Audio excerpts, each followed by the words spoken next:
Ma chi è che si è messo così che ha bloccato l'ingresso? Se non bestemmio, guarda. C'è un camion che si è messo davanti, adesso io non posso uscire dall'autogrill. Cioè, non è normale una roba del genere. Finisco la mia pausa e mi trovo un camion che mi blocca l'uscita qua.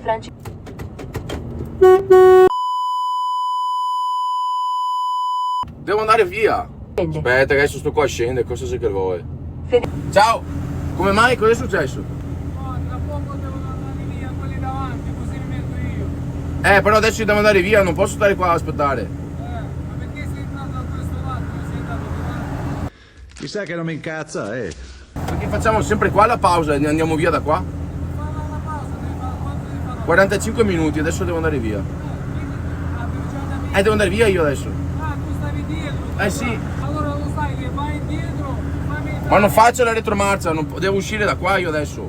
Aspetta che mi fermo un attimo, aspetta che mi fermo un secondo, Allora sto dicendo, se tu devi uscire, tu mi devi fare entrare qua e tu esci qua, capito?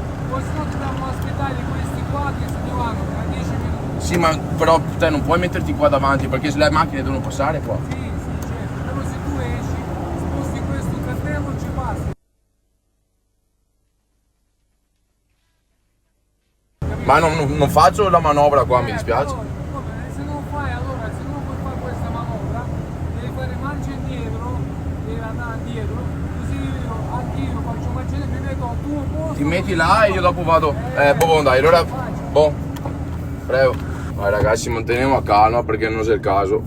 Cioè, mica non andare via, non mi posso aspettare sto qua perché ha voglia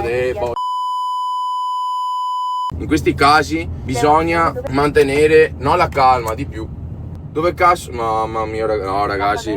Guarda che adesso spacca tutto.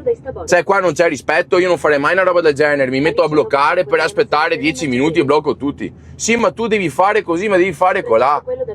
Allora, questa è anche la guerra tra i poveri, perché purtroppo in Italia manca un autogrill e succedono queste situazioni. Non mancava tanto che comunque gli dicessi qualcosa, che ho mantenuto la calma perché purtroppo non sai mai chi trovi. Aspetta che adesso vado addosso anche al carteo sto qua.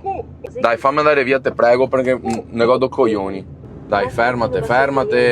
No, ma ragazzi, dai, non è normale. Adesso mi godo andare via. Dai, anche sto qua con l'Audi si è messo qua a fare gasolio. Sì, lava anche i veri, fa che anche... Dai, che devo andare via. Basta, via. Basta. Se puoi andare avanti così, però...